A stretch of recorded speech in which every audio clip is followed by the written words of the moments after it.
श्रीमान रामबाबू जी, यहाँ के लोकप्रिय सांसद, केंद्रीय मंत्री और मेरे मित्र श्री पीयूष गोयल जी, श्री गोपाल शेट्टी जी, प्रवीण यशवंत देरेकर जी, सुनील राणे जी, गणेश खाकर जी, सत्यप्रकाश सिंह जी, दिलीप पंडित जी और आज सभा की अध्यक्षता कर रहे महाराष्ट्र प्रदेश मुंबई प्रदेश भाजपा के अध्यक्ष भाई आशीष शेलार जी, और आज यहां पर हमारे 6 प्रत्याशी उपस्थित है। सबसे पहले बहन मनीषा चौधरी जी, मनीषा जी आगे आइए जरा। संजय उपाध्याय, जोर से ताली बजाओ संजय के लिए। अतुल भातलकर जी, अतुल जी आगे आइए। योगेश सागर, विनोद शेलार, प्रकाश भाई सुरवे, प्रकाश आगे आओ भैया, जरा जोर से ताली बजाइए। उत्तरी मुंबई वालों, 6 के 6 को जिताना है। और आज इस विराट सभा में आए हुए प्यारे भाइयों, बहनों, माताओं और मेरे जिगर के टुकड़े जैसे युवा मित्रों, आप सभी को राम राम। बोरीवली वालों, मैं मुंबई आया हूं तब सबसे पहले भगवान सिद्धि विनायक के चरणों में मेरा प्रणाम करता हूं।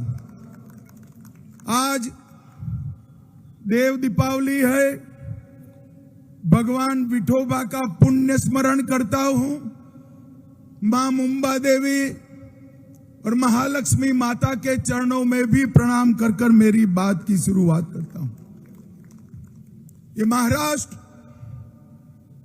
जिन्होंने पूरे देश के अंदर स्वराज का मंत्र देने का काम किया, वीर शिवाजी महाराज शिव छत्रपति की भूमि है।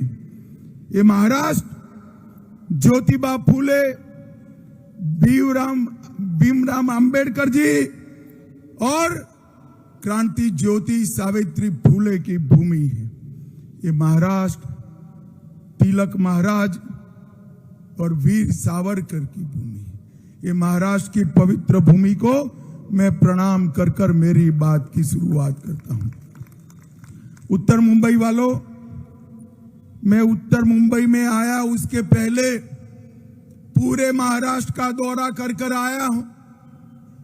मैं उत्तरी महाराष्ट्र में भी गया, पश्चिमी महाराष्ट्र में गया, विदर्भ गया, कोंकण गया, मुंबई भी आकर गया हूं। महाराष्ट्र विधानसभा का परिणाम बहुत स्पष्ट है। बोरीवली वालों, जानना है क्या? अरे जोर से बोलो, जानना है क्या? तो मेरी बात ढंग से याद कर लो। 23 तारीख को महाराष्ट्र में महायुति की सरकार बनने जा रही है और अघाड़ी का सुपड़ा साफ होने जा रहा है। भाइयों बहनों, ये 10 साल के अंदर नरेंद्र मोदी जी ने न केवल महाराष्ट्र, पूरे देश को समृद्ध और सुरक्षित करने का वादा किया। नरेंद्र मोदी जी की जो वादा होता है वो पत्थर पर की लकीर होता है। भारतीय जनता पार्टी का संकल्प पत्र ये पूरा होने के लिए होता है। भाइयों बहनों, मैंने महाराष्ट्र भाजपा का संकल्प पत्र घोषित किया, उसी दिन ये अघाड़ी का संकल्प पत्र कांग्रेस के अध्यक्ष खड़गे जी ने किया। कुछ दिन पहले ही खड़गे जी ने महाराष्ट्र वालों को नसीहत दी कि आप लोग संकल्प पत्र ऐसा बनाओ जो वादे पूरे हो, क्योंकि उन्होंने कर्नाटक में जो वादे किए वो पूरे नहीं हुए। हिमाचल में जो वादे किए पूरे नहीं हुए। तेलंगाना में जो वादे किए पूरे नहीं हुए। और खड़गे साहब, आपको आपकी पार्टी भी नहीं सुनती है। अगाड़ी ने जो वादे किए हैं वो भी महाराष्ट्र में पूरे नहीं करेगी। भाइयों और बहनों, भारतीय जनता पार्टी, उसके पहले भारतीय जनसंघ, इसने जो वादे किए एक एक एक एक कर हमने सब वादे पूरे किए। जब हम कहते थे जहां हुए बलिदान मुखर्जी वो कश्मीर हमारा है, हमारा मखौल उड़ाया जाता था। धारा 370 कैसे हटेगी? 2/3 बहुमत चाहिए। कभी भाजपा का 2/3 बहुमत नहीं आएगा। 2019 में मुंबई वालों, आपने मोदी जी को दूसरी बार प्रधानमंत्री बनाया। मोदी जी ने धारा 370 और 35A को समाप्त कर दिया और कश्मीर को हमेशा के लिए भारत के साथ जोड़ने का काम किया।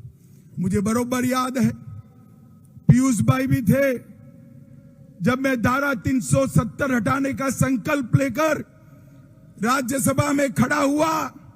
एक कांग्रेस पार्टी के नेता, शिवसेना के नेता और शरद पवार जी की पार्टी के नेता, ममता बनर्जी के संसद सदस्य, अखिलेश के संसद सदस्य, सब काऊ काऊ काऊ काऊ काऊ काऊ काऊ काऊ कहने लगे मत हटाइए, मत हटाइए, मत हटाइए।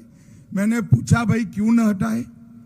इन्होंने कहा धारा 370 हटेगी तो देश में खून की नदियां बह जाएगी। अरे राहुल बाबा, 6 साल हो गया, 6 साल। खून की नदियां छोड़ो, किसी की कंकड़ चलाने की हिम्मत नहीं है, कंकड़ चलाने की। नरेंद्र मोदी जी ने देश से आतंकवाद को उखाड़ कर फेंक दिया है। नरेंद्र मोदी जी ने देश को सुरक्षित किया है, नक्सलवाद को उखाड़ कर फेंक दिया है। और भाइयों बहनों, अभी अभी एक कांग्रेस पार्टी ने कश्मीर की विधानसभा में प्रस्ताव पारित किया है कि हम धारा 370 वापिस लाएंगे। बोरीवली वालों, मैं कहकर जाता हूं, कान खोलकर सुन लो। ये राहुल बाबा क्या, इनकी चौथी पीढ़ी भी आएगी, धारा 370 वापिस नहीं। भाइयों बहनों, पूरा देश मानता है कि कश्मीर भारत का अभिन्न अंग है। अभी अभी सुशील शिंदे जी ने कहा कि मैं गृह मंत्री था, कश्मीर जाते हुए डर लगता था। शिंदे साहब, कोई बात नहीं, आप गृह मंत्री थे, आपको डर लगता था। मैं अभी बताता हूं, पोते पोतियों को लेकर चले जाओ, आपका बाल भी बांका नहीं होगा। और बोरीवली वालों, आप भी कहीं और वेकेशन मत करना, कश्मीर जाकर शिकारे में घूम कर आना और मोदी जी को याद करना। भाइयों बहनों, हमने सालों से कहा था कि हम राम जन्मभूमि पर मंदिर बनाएंगे। राहुल बाबा, 19 के चुनाव में मैं पार्टी का अध्यक्ष था, हर जगह हमें कहते थे मंदिर वही बनाएंगे, तिथि नहीं बताएंगे। मेरा मखौल उड़ाते थे। और भाइयों बहनों, राम की कृपा देखिए, 19 में आपने मोदी जी को फिर से प्रधानमंत्री बनाया और मोदी जी ने 5 ही साल में केस भी जीता, भूमि पूजन भी किया, निर्माण भी किया और प्राण प्रतिष्ठा कर कर जय श्री राम कर दिया। और भाइयों बहनों, 550 साल के बाद आज रामलल्ला ने पहली बार अपनी दीपावली अपने भव्य मंदिर में बनाने का काम किया है। भव्य मंदिर में सिर्फ राम मंदिर नहीं, औरंगजेब ने तोड़ा हुआ काशी विश्वनाथ का कॉरिडोर हमने बनाया। और भाइयों बहनों तैयार रहना, सोमनाथ का मंदिर भी फिर से सोने का बन रहा है, सोने का बन रहा है। ये नरेंद्र मोदी सरकार है, ये भाजपा की सरकार है, जो कहती है वो करती है। हमने कहा था 19 में कि अगर भाजपा की सरकार आई तो बांग्लादेश, पाकिस्तान, अफगानिस्तान, वहां से आए हुए शरणार्थी हिंदू, बौद्ध, सिख, उनको हम नागरिकता देंगे।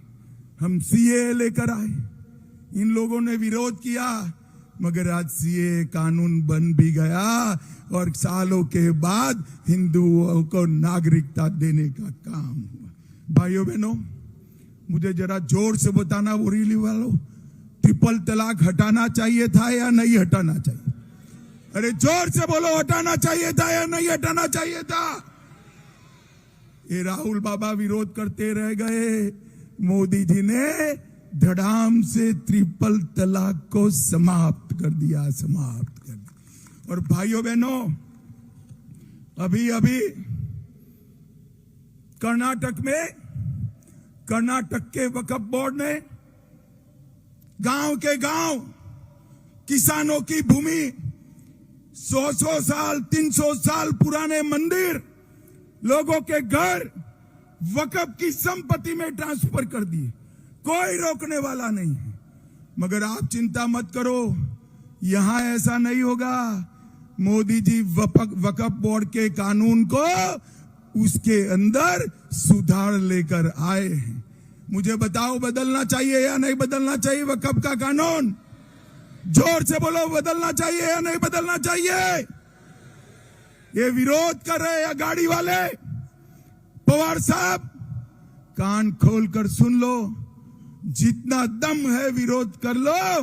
वक्फ का कानून संसद में पारित होने वाला है, पारित होने वाला है। और भाइयों बहनों, उनकी तुष्टीकरण की नीति की इंतहा देखिए, उसकी सीमा देखिए।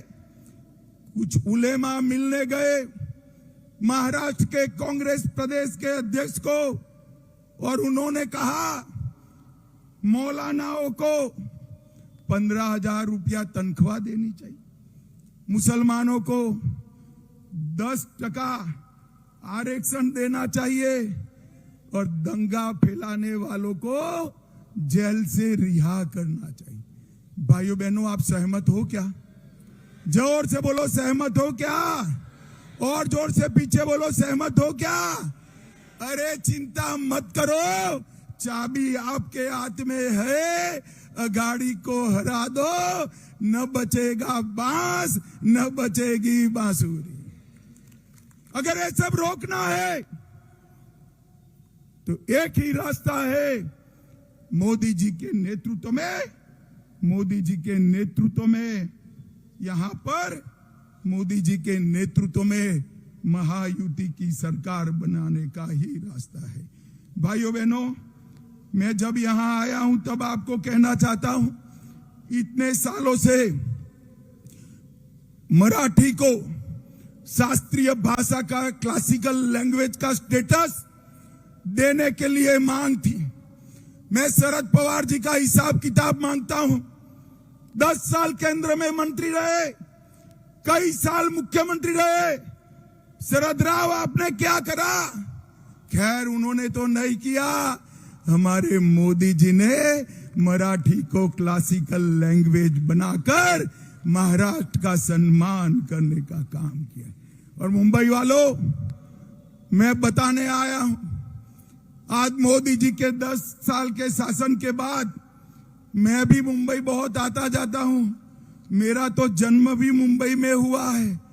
10 साल पहले एक सवाल होता था, मुंबई 10 साल के बाद कैसे चलेगी? होता था या नहीं होता था? बताओ भाई। ट्रैफिक के प्रॉब्लम थे या नहीं थे? ट्रेन के प्रॉब्लम थे या नहीं थे? घंटों घंटों तक मुंबई से यहां आने में देर लगती थी या नहीं लगती थी? आज देखिए, 18,600 करोड़ रुपए से 22 किलोमीटर लंबा trans harbour link Atal Setu Modi ji ने पूरा कर दिया। मुंबई वालों, मुंबई अहमदाबाद बुलेट ट्रेन लगभग कुछ ही साल में ये बुलेट ट्रेन भारत की हाई स्पीड ट्रेन शुरू हो जाएगी और 14,000 करोड़ का मुंबई कोस्टल रोड 87% काम हो गया है। 2 साल में कोस्टल रोड भी आप लोगों के लिए चालू हो जाएगा। मेट्रो चालू हो गई, फेज 1 का लोकार्पण हुआ, फेज 2 चल रहा है और समृद्धि महामार्ग 60,000 करोड़ से 701 किलोमीटर 11 जिले, यहां से नागपुर तक 8 घंटे का समय बचाने का काम इस समृद्धि मार्ग है। मैं उद्धव ठाकरे जी को कहता हूं, आपको अगर नागपुर जाना है, विमान में बैठते हुए डर लगता है, तो अब ये समृद्धि मार्ग के माध्यम से चले जाना, जल्दी से नागपुर पहुंच जाओगे। भाइयों बहनों, इसके साथ साथ नवी मुंबई अंतरराष्ट्रीय हवाई अड्डा लगभग पूर्ति के कगार पर है और 2 करोड़ यात्रियों को, 8 लाख मैट्रिक टन कार्गो को ये हवाई अड्डा हैंडल करेगा और मुंबई की आर्थिक गतिविधियां 10 गुना बढ़ जाएगी। मुंबई वालों, 10 गुना बढ़ जाएगी। मुंबई मेट्रो रेल योजना, दहिसर को डीएन नगर से जोड़ने वाली मेट्रो लाइन 2A, अंधेरी ई को दहिसर ई से जोड़ने वाली मेट्रो लाइन 7, इसका सफल कमीशनिंग हो गया है और साथ में 3,000 करोड़ की नवी मुंबई की मेट्रो परियोजना भी आगे बढ़ रही है। भाइयों बहनों, 9,100 करोड़ का ऑरेंज गेट मरीन ड्राइव सुरंग योजना पूरी हो गई और धारावी की एशिया की सबसे बड़ी झुंपड़पट्टी, उनको भी एक अच्छा रहने का घर और उनके बच्चों का भविष्य।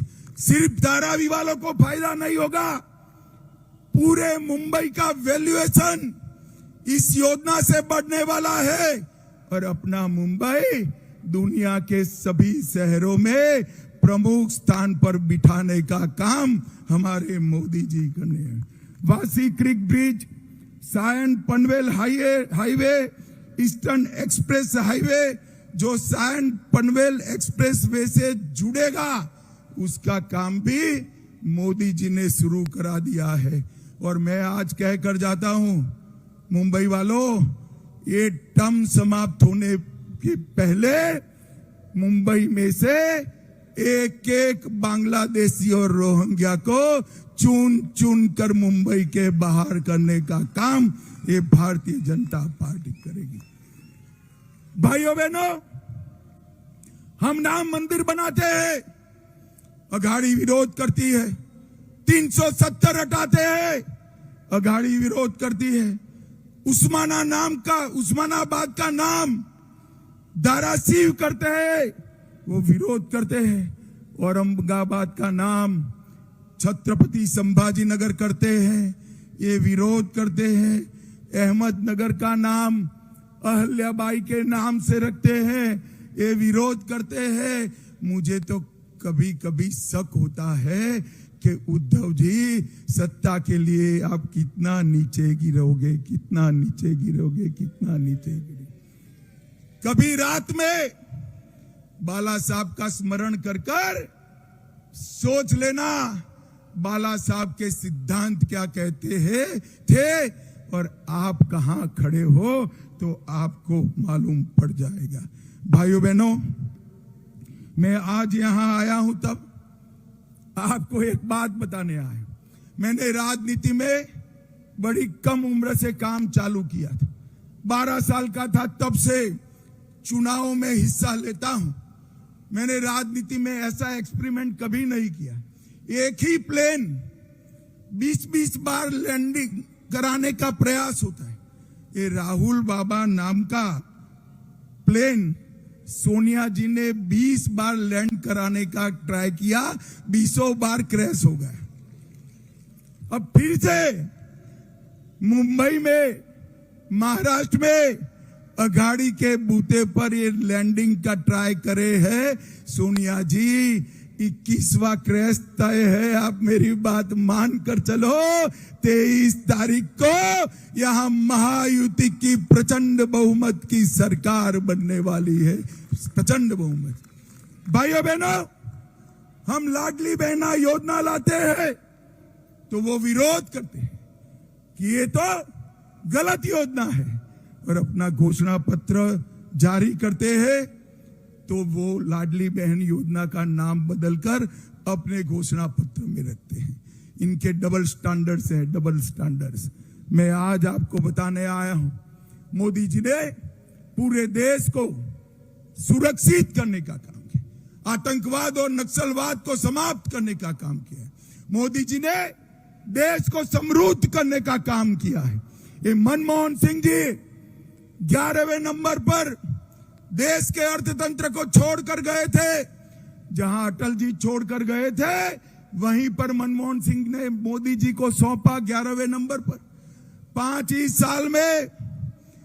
ही साल में मोदी जी ने 11वें नंबर से 5वें नंबर पर लाने का काम किया। अरे बोरीवली वालों, 5वें नंबर से क्या खुश हो जाते हो? धैर्य धरो, 2027 में हम दुनिया का 3रे नंबर का अर्थतंत्र बनने वाले हैं। भाइयों बहनों, G20 जब हुआ, G20 हुआ वो मैं दृश्य भूल नहीं सकता। G20 के दूसरे दिन दुनिया भर के राष्ट्राध्यक्ष हमारे राष्ट्रपिता महात्मा गांधी की समाधि पर नतमस्तक होकर खड़े थे और सभी लोग बापू का सम्मान करते थे। और मोदी जी ने पूरी दुनिया में भारत का डंका बजाने का काम किया है। आप में से जो लोग बाहर जाते होंगे उनको मालूम होगा कि भारत के पासपोर्ट का सम्मान कितना बड़ा है, कितना बड़ा है। भाइयों बहनों, ये विकास विकास विकास की बात करते हैं, ये झूठ के सरदार है, गुमराह करते हैं देश को।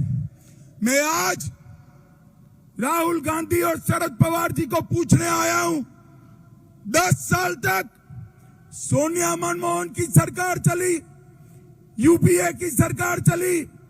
10 साल में आपने महाराष्ट्र को कितना रुपया दिया?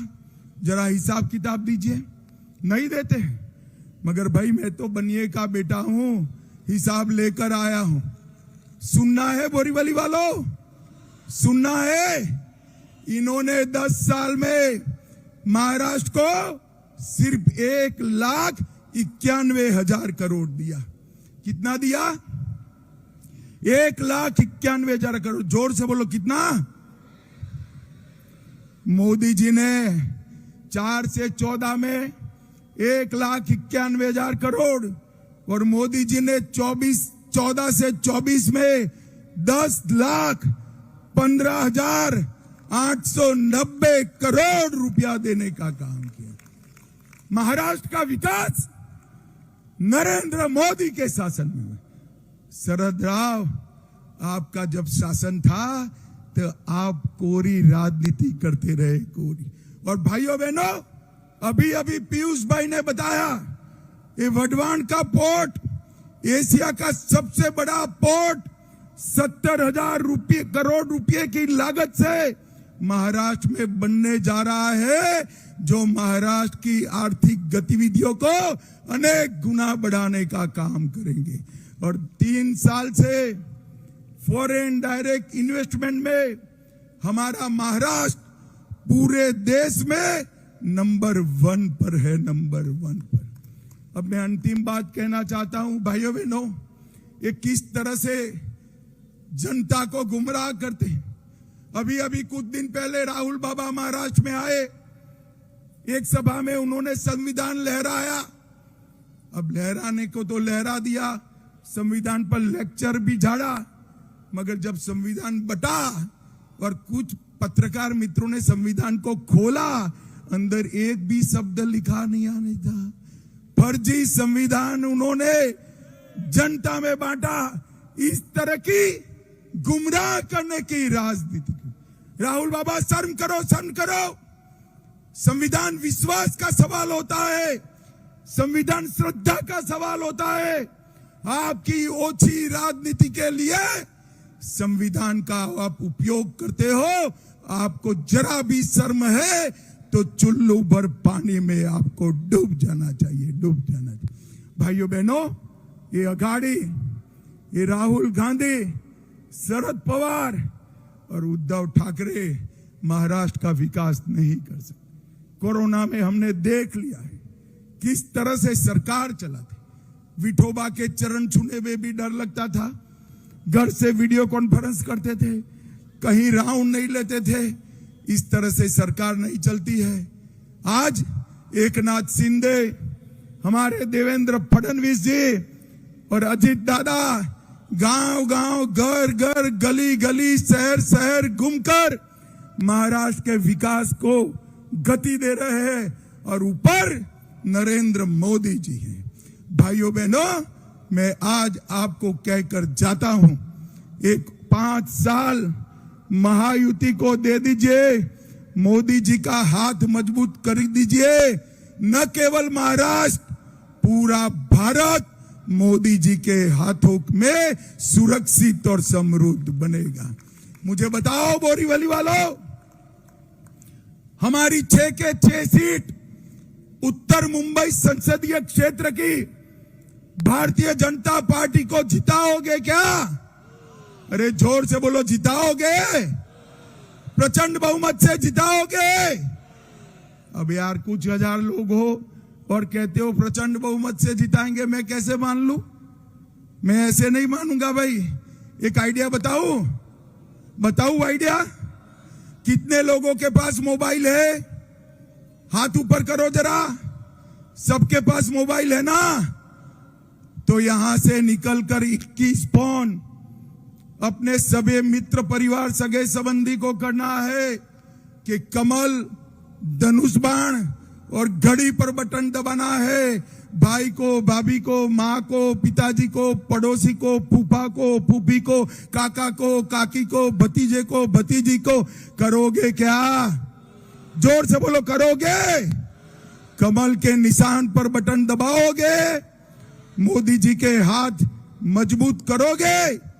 तो मेरे साथ दोनों हाथ उठाइए, उठाइए दोनों हाथ, विजय के संकल्प की मुट्ठी भींचे और प्रचंड आवाज से बोलिए, जय श्री राम, जय जय श्री राम, भारत माता की, वंदे वंदे। आप सभी का बहुत बहुत धन्यवाद। नमस्कार। अमित भाई।